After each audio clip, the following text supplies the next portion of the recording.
let's talk about the operational and cultural changes that are needed.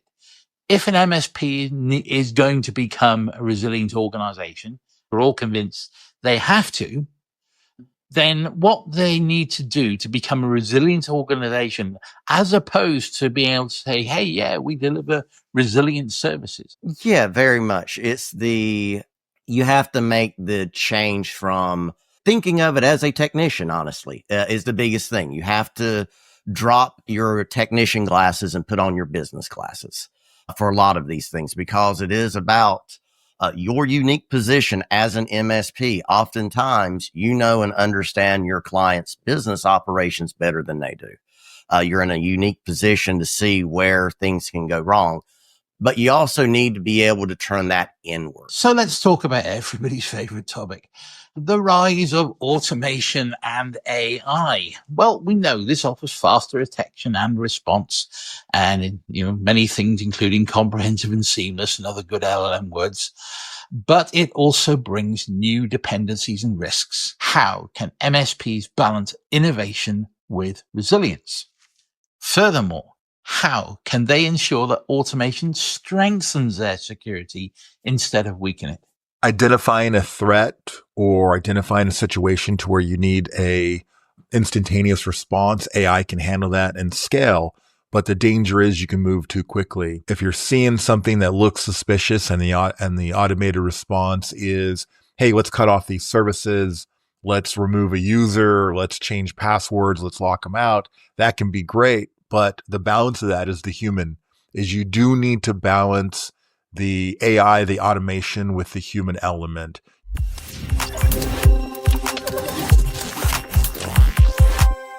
Welcome back to the Security Strategist podcast, your blueprint for evolving cybersecurity. My name is Jonathan Kerr, and I'm your host for this episode. I'm a cybersecurity analyst with KuppingerCole, and I've been in the cybersecurity industry for some decades now. In the previous episode, we had our host and cybersecurity analyst, Chris Steffen, interview Jim Waggoner, VP of Product Management at Enable, and Joe Furler, head nerd at Enable. They talked about detection and response, exploring the transition from endpoint detection and response, EDR for some of us, to managed detection and response, which is MDR, and moving forward into extended detection and response, or XDR. So this episode, joining us once again with Jim, along with Lead Pope, head nerd at Enable. Today, we'll talk about how MSPs can move beyond defense and build true cyber resilience to build businesses that can withstand and recover from any cyber disruption. Welcome back to the show, Jim, and welcome, Lewis. It's great to have you both on. Lewis, could you tell us a little bit about who you are? It's a pleasure to join you today, Jonathan. I'm Lead Pope. I'm one of the head nerds at Enable.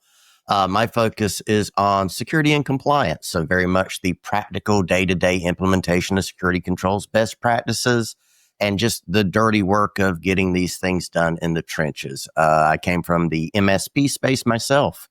I was with MSP for 6 years, the classic story of break, fix to managed services. And I've been enabled for about the last 7 years, helping MSPs, share the wisdom, the learning that I got along the way to help everybody along the maturation process of, making things not just about delivering services, but delivering services in secure ways. Excellent. I think that we're seeing increasing reliance on MSPs. And I think, they are really taking their place as being linchpins of delivering reliable, resilient infrastructure. So throughout this series, we've explored AI, compliance, and MDR. And clearly there's a common goal there, that being resilience. So tell me, how do you define true cyber resilience for MSPs and their customers today? And how is that definition changing? Oh, you're going to me first. Excellent, Jonathan. Yeah, so I look at cyber resilience. I mean, if I look back, you mentioned you'd been here, you'd been doing this for a couple of decades, so I'll join you in that. What I see that's really been changing, and so the way we define it's really about, at a top level, cyber resilience is about keeping the businesses running. For our MSPs, it's their business, but also they have taken that burden, that responsibility for their customers. So it's through them where they're making sure it's all up and running. Do they ask themselves the questions, do I have it properly managed? Do I have it, properly secured? Can we ensure there's data resilience overall for cyber resilience? But the goal that has shifted to is the focus on keeping all those businesses running all the time. So if it's under attack or anyone that's trying to attack it, not just responding to threats, but how do you prevent those threats? How do you take a more proactive role? That's fascinating. Lewis, what are your thoughts?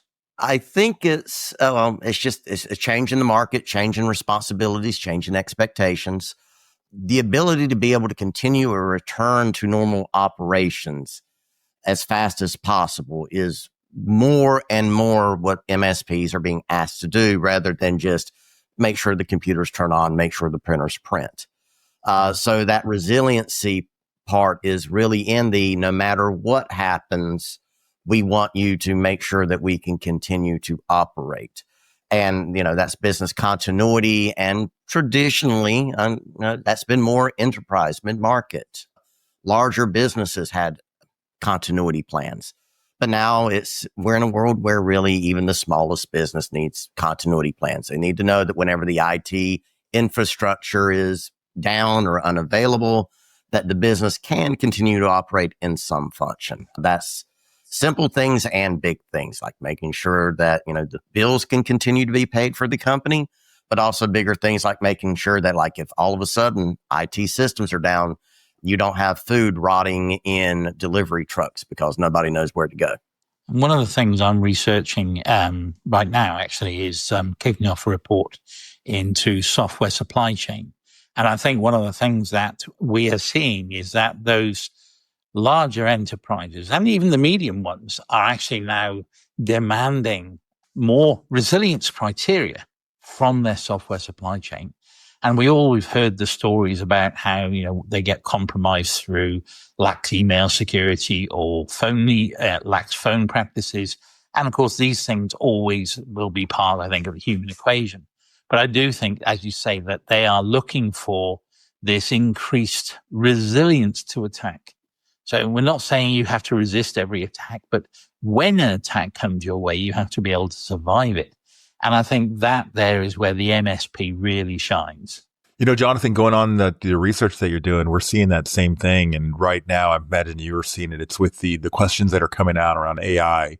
It's how are you, since we are a MDR company, we have an XDR as a platform, a lot of data comes our way. We use that data to offer better protection through AI. And we're getting these questions routinely now of, how are you using our AI? How are you using our data for your AI models? Is it public? All the new frameworks. So you're absolutely right, where they're asking those questions for their vendors or the MSPs on, whatever delivery of services that are there.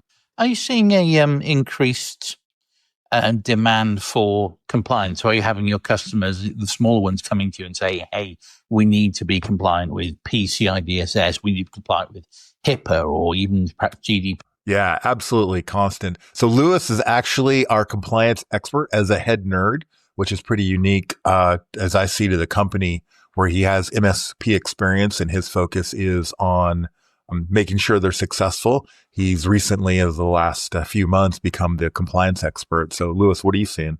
Very much so. The day-to-day has always been big questions and small questions about the compliance. Like, what should I follow? What should I choose? How do I get out of it? A lot of times.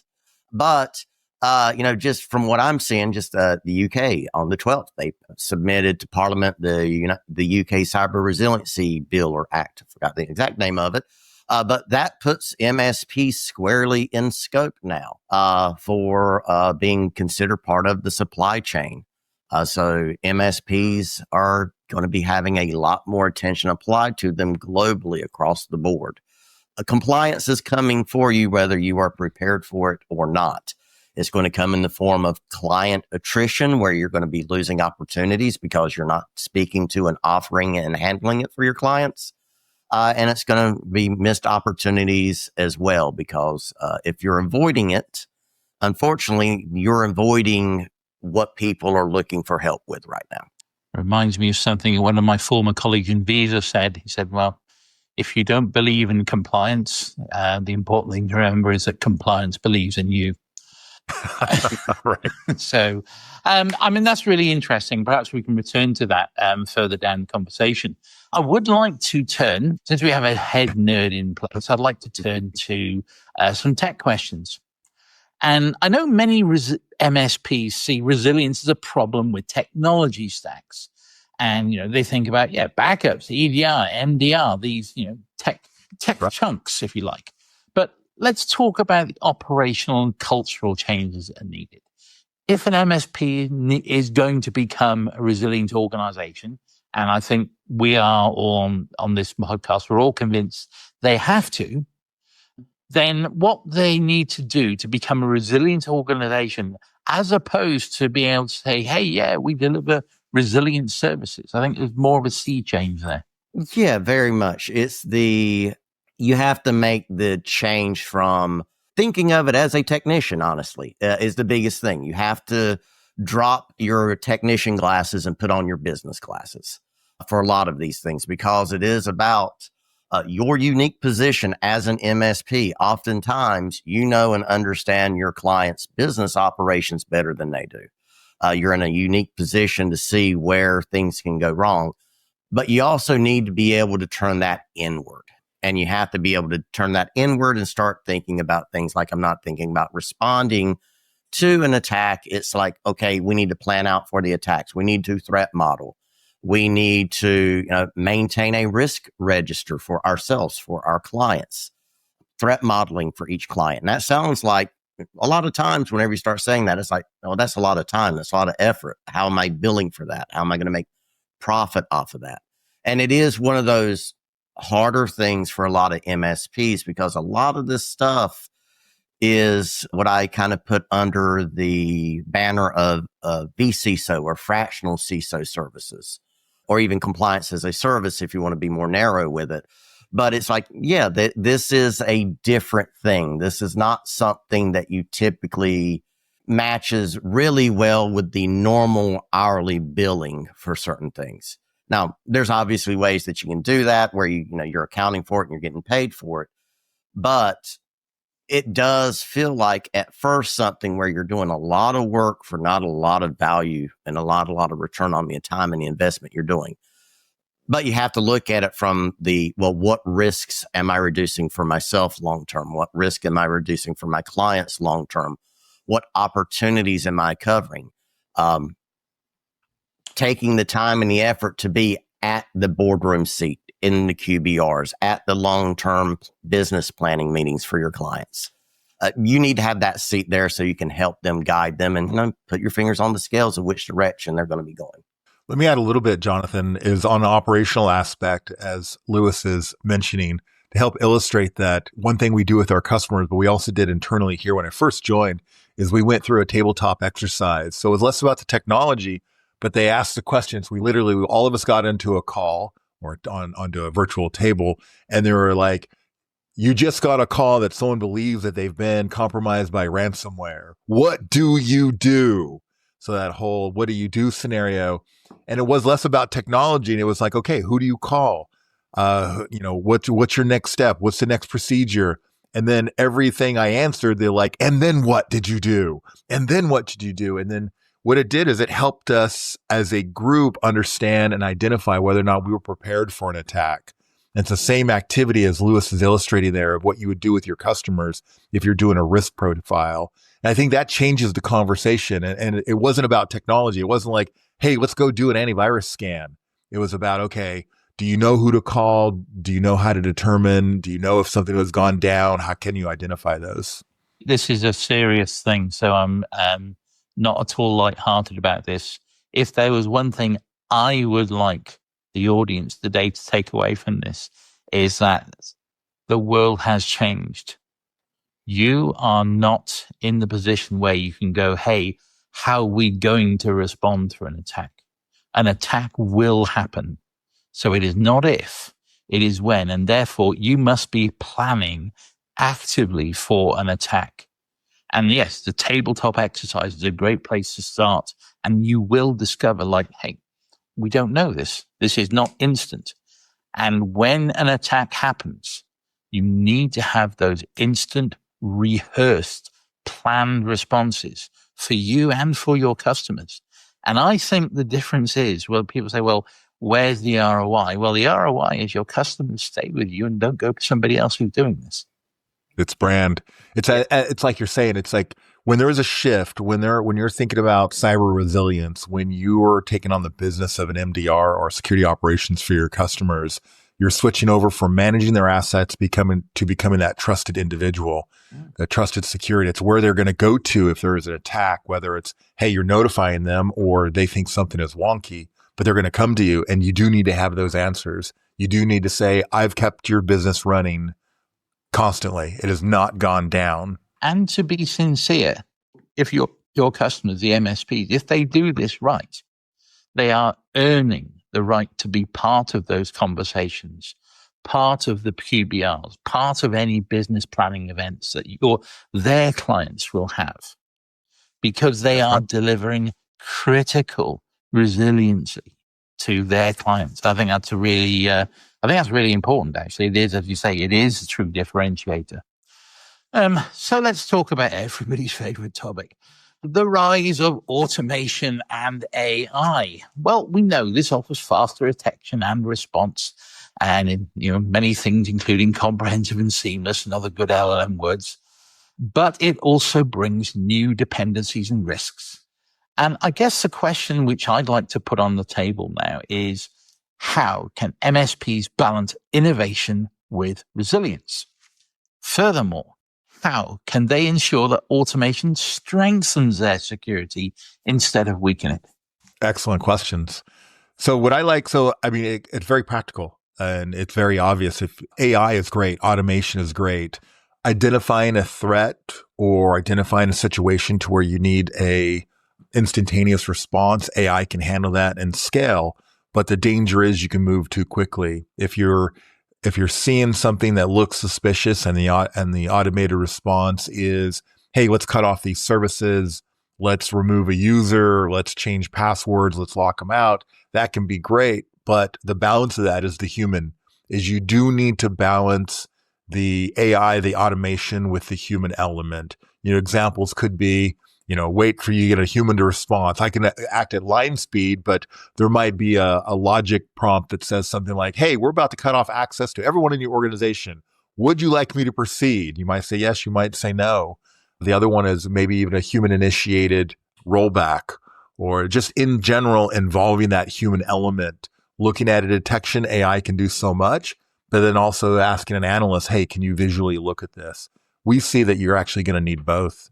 Lewis, I see you nodding your head. Do you agree with that? From day one of AI being the thing for the past, 3 years or so, my philosophy on it has always been, you treat anything and everything that it does as something that a very, very, very clever intern brought to you.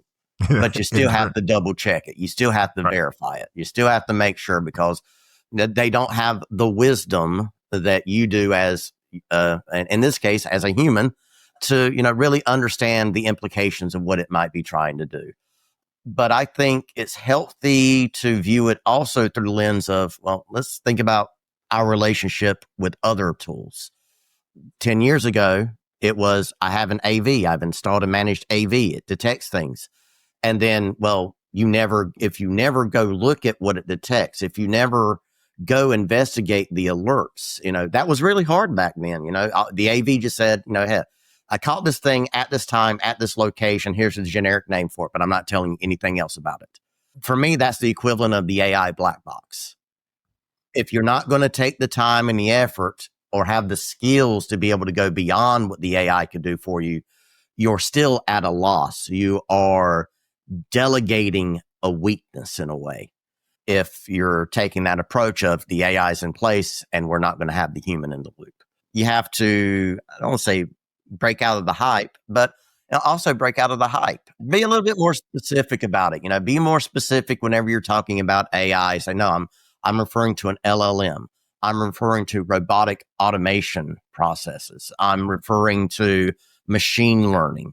That might get lost whenever you're having conversations with general public, But whenever you're talking internally with teams and you're planning and you're thinking through things and you're building out your policies, be a little bit more specific rather than just tapping the blanket AI on there, because the dangers from an LLM is going to be very different than the dangers from an agentic AI that's just sitting there, like Jim was referring to, that's pulling the levers in the background of disabling users and resetting passwords.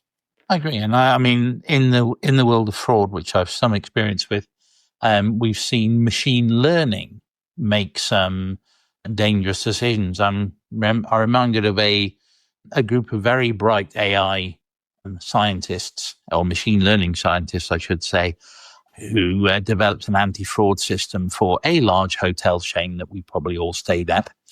And this system worked fine until one day it decided to block all the transactions from gold card holders for reasons known to itself. And the hotel chain said, "This is not good. Can it be stopped, please?" And the AI scientists said, "Oh, no, it has to learn." They said, "No, we'd like it to stop." No. And it's Let me teach it very quickly. And as you say, your lessons there that you, now, your lessons, Lewis, as technologists, we need to be precise in our communications to encourage the people around us that are also part of this business cycle to be similarly precise, because we then enable understanding. So before we go on, John, let me give you another example of that. Is I was talking with my data scientists, and they're looking at their models, and they're like, you know what? We're detecting a new threat. So we're looking at some anomalous behavior having to do with network activity and DNS attacks. And in their model, they're like, we were talking about it, the detection numbers, and they're like, yeah, we're getting to a 95% confidence level of the detection.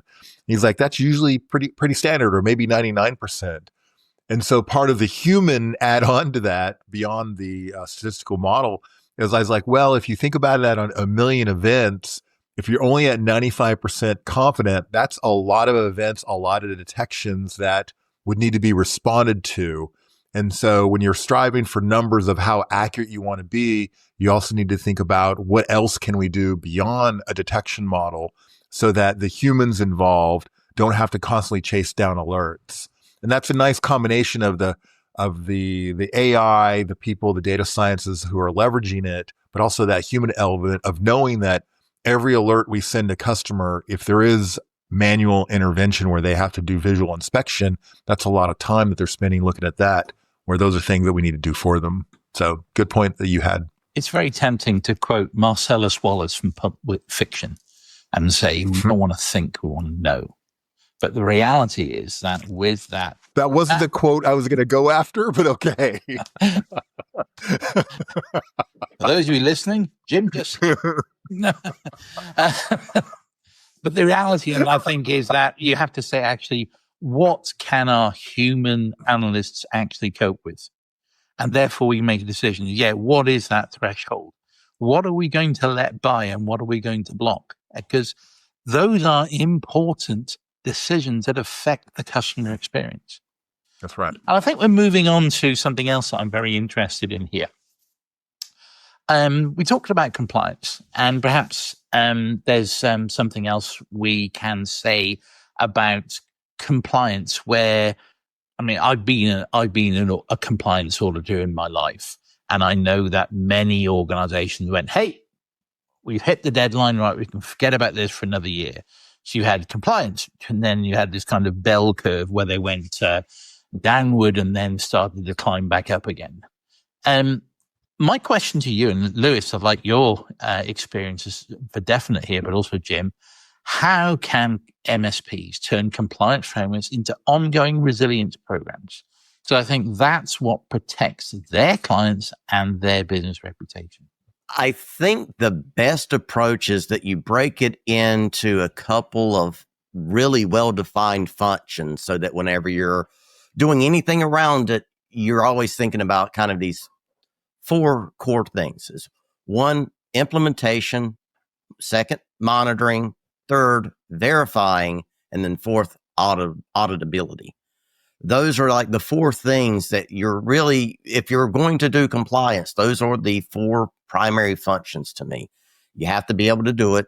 You have to be able to monitor it once it's out there. You need to be able to verify whatever it is you think you've done is still the state that it is out there in the environment. And you need to be able to audit any of that at any time. That's not an easy task. That takes a lot of effort. It takes a lot of planning.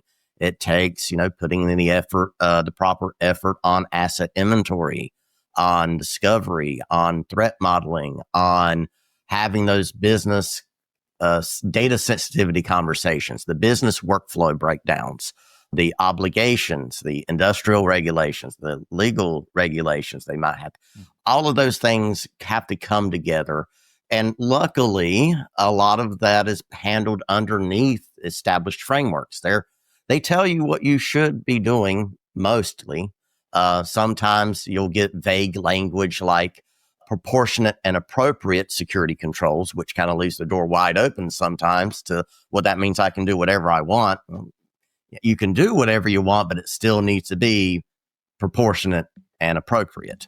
That's the challenge, really, I think, for a lot of MSPs is not the implementation, not the monitoring, it's the verification and the auditability. That's the real challenge, because the verification takes more than just I've installed an EDR application.